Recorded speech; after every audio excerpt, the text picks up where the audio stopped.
það sem við ætlum að fara yfir í dag er hvernig við stofnum áætlun, hvernig við getum lesið áætlun inn úr Excel, hvernig við getum afritað áætlun og hvernig hægt er að dreifa áætlun. Byrjum á því hvernig við stofnum áætlun. Þá getum við smellt hérna á áætlun. Þá opnast þessi gluggi hér. Hér getum við kafað ofan í heiti áætlunar til að fá listan yfir allar áætlanir sem eru til. Smellum hérna á breyta lista og þá getum við stofnað línur fyrir þær áætlanir sem við viljum bæta við. Í þessu tilfelli ætlum við að bæta við 3. Ég ætla að stofna 2021-22 sem er 2022 samþykkt áætlun. 30-12-22. Ég ætla að stofna 2022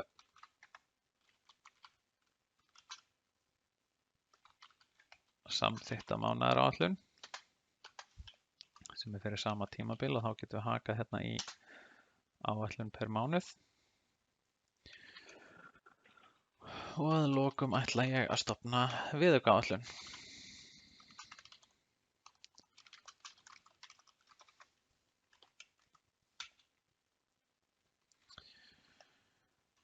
Ok, byrjum á því að lesa inn úr Excel. Þannig við förum hérna í 2022 samþykkta áætlun. Veljum hana hér og sjáum við að það er ekki neitt. Byrjum á að kíkja hérna á Excel-skjalið sem við ætlum að lesa inn. Ég er með 2 flipa. Það er vegna þess að það er hægt að lesa inn bæði allt á 1 mánuð sem er ekkert ólíklegt að þið myndu gera ef þið eru ekki með dreifa áætlun eða ef þið eru með dreifða áætlun og þá er hægt að lesa inn sem sagt per mánuð. Uppsetningin á skjalinu, hérna er ég með málaflokkin í deild, málaflokkin í dálk A, lykilinn í dálk B, lýsingu sem er valkvætt í dálk C en ég mæli samt með því að setja eitthvað og síðan upphæðina. Ef þið eru að lesa inn fyrir mánuðina þá getið þið haft janúar í D og síðan mánuðina hérna áfram. Þannig við förum hérna erum í áætlun, förum í aðgerðir og innlestur og 12 mánaða áætlun sveit. Byrjum hérna á því að velja Excel-skjalið og veljum sheetið sem við ætlum að lesa inn. Ég ætla að lesa allt inn á 1 mánuð. En ef við myndum vilja lesa allt fyrir 2, þá myndum við velja hitt sheetið. Ég slægi inn upphafsdagsetninguna sem er þá 1. dagur ársins. Hér get ég sett inn uppruna auðkenni. Þetta getur verið gagnlegt ef fólk er til dæmis að lesa inn launaáætlun. Því síðan er búið að bætast við hérna möguleiki sem eru eyðavalmöguleikar við innlestur. Og hérna er þá hægt að velja að eyða öllum færslum með sama uppruna auðkenni. Þannig hérna væri þá hægt að setja til dæmis laun og síðan myndu þið lesa nýja launaáætlun og þá myndi hún henda öllu með sama uppruna auðkenni. Þannig þetta hérna getur verið gagnlegt. Varðandi uppsetninguna þá þarf að skilgreina hérna fjölda hauslína og það er þá hversu margar línur eru fyrir ofan actual gögnin. Í okkar tilfelli var það ein lína. Deildin er í dálk A. Lengd deildar skiptir ekki máli en það er hægt að hafa eitthvað tölustaf hér. Dálkur verkefnis er óþarfi í þessu tilfelli en ef þið eru með eitthvað sem þarf að vera verkefni þá náttúrulega bara veljið dálk fyrir það. Lýsingin var í dálk C. Hún er valkvæð. Þannig það má alveg sleppa henni. Lykillinn í dálk B og síðan eru tölurnar í dálki D. Og hérna er ég með þess að mánuði 1. En ef ég væri að fara að lesa inn fyrir allt árið, þess að dreift á mánuði, og þá myndi ég þurfa að setja inn hérna alla mánuðina.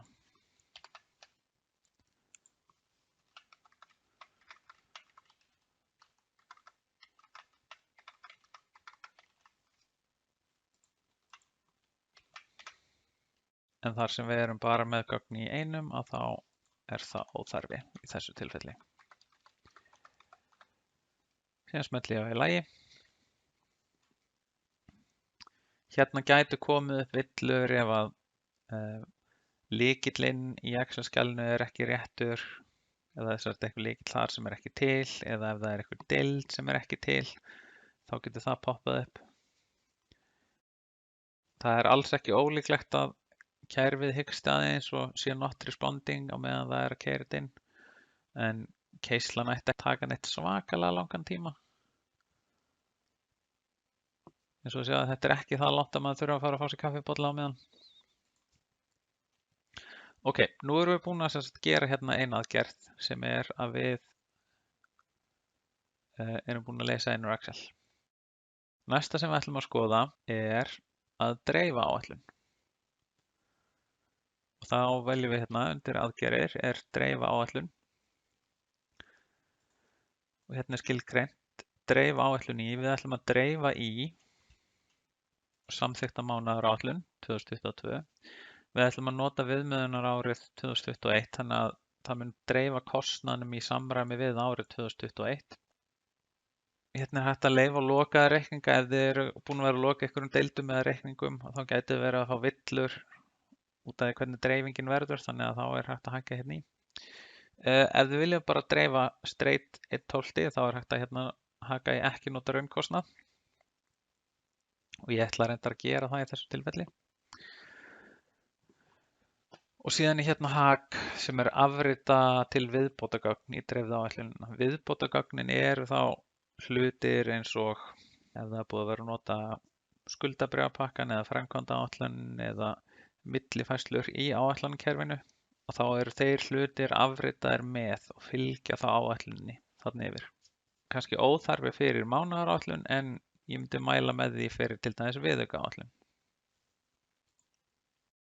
Hérna niður er skilgreining eins og hvaða áætlun það er sem ég ætla að afrita úr, sem er í þessu tilfelli 2022. Síðan smelli ég bara á í lagi. Bara til að taka það fram, vanlega myndi ég hafa það svona. Ég myndi svona almennt myndi ég halda að vilja hafa það þannig, en í þessu tilfelli ætla ég að hafa þetta hak á. Bara vegna þess að ég er ekki með góð testgögn í þessu kerfi. Smelli ég í lagi og nú bara býð ég rólegur. Hún keyrir svona í smá stund, rúllar í gegnum alla lykla og deildir. Og nú með töfrum tækninnar, það fóru aðeins fram í tíman og nú er dreifingunni lokið. Þá getum við smellt á í lagi og prófum þá að skipta yfir á þessa dreifða áætlun. Og þá sjáum við hvernig hún er jafn dreifð hérna á öllum lyklum. Síðast aðgerðin sem ég ætlaði svo að sýna ykkur er að afrita áætlun, og hún er hérna líka undir aðgerðir, afrita áætlun. Hérna getið þá valið að afrita 2022. Hérna er hægt að afmarka meira á lykli ef maður vill það, en almennt viltu bara velja hérna víddirnar, deild og verkefni mögulega. Við veljum hérna úr hvaða áætlun við erum að afrita úr. Síðan veljum við að við ætlum að afrita í þá 2022 með viðaukum. Alla reikninga, leiðréttingastuðull hérna. Hérna er þá hægt að hækka hlutina ef maður vill það, en almennt er það ekki gert hér. Eins og hérna sléttunaraðferð sem við þurfum ekkert að spá í. Breytingaregla dagsetningar. Ef við varum að afrita frá til dæmis 2022 yfir á 2023, þá myndum við vilja hafa hana einn á. Það sem hún myndi þá gera er að taka dagsetningarna sem eru á áætlunarfærslunum og bæta einu ári við.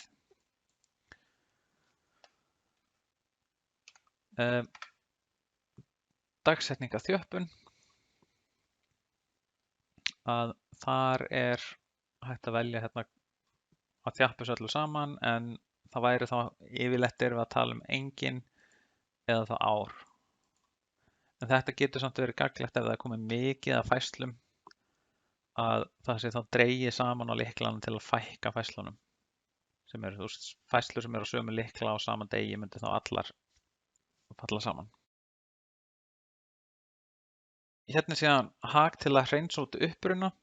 Við mælum ekki með þessu þegar þið eru að afrita áætlanir og ætlaði að fara að vinna áfram með þær eins og í viðaukum. Við viljum halda upprunanum inni því það segir okkur hvaðan gögnin eru að koma, hvort það sé úr skuldabréfakerfi, eignakerfi, framkvæmdaáætlun eða einhverju öðru. Þannig að almennt myndi ég ekki mæla með því að hreinsa út uppruna en það geta samt komið þannig tilfelli að það henti. Smellum svo í lagi og hún spyr hvort hún er að byrja að afrita. Hún byrjar á því. Aftur notum við töfratækninar og erum komið hérna aðeins fram í tímann og búið að afrita áætlunina. Þá getum við kíkt inn í viðauka áætlunina hér og sjáum þá að gögnin hafa verið afrituð. Síðasta aðgerðin sem ég ætlaði síðan að sýna ykkur er afrita viðbótargögn áætlunar. Hún afritar viðbótargögnin, sem sagt upplýsingar um lán, framkvæmdaáætlun, millifærslur og ýmislegt fleira. Þessi aðgerð er þá bara notuð í upphafi því að eins og þið sjáu þarna þá afritar hún frá valinni áætlun og eyðir út því sem fyrir er. Hérna spyr hún viltu halda áfram að velja áætlun? Já, og við viljum afrita það úr samþykktu 2020. Veljum hérna í lagi og þá spyr hún viltu afrita viðbótargögn frá áætlun 2020 til áætlunar 2020 með viðaukum, sem er sérst áætlun sem er valin hér þegar við keyrum aðgerðina. Smellum hérna á já. Tekur stutta stund og þá er það bara komið. Þá er 2022 MVAF tilbúin fyrir viðauka og við munum fjalla um það í seinni myndböndum.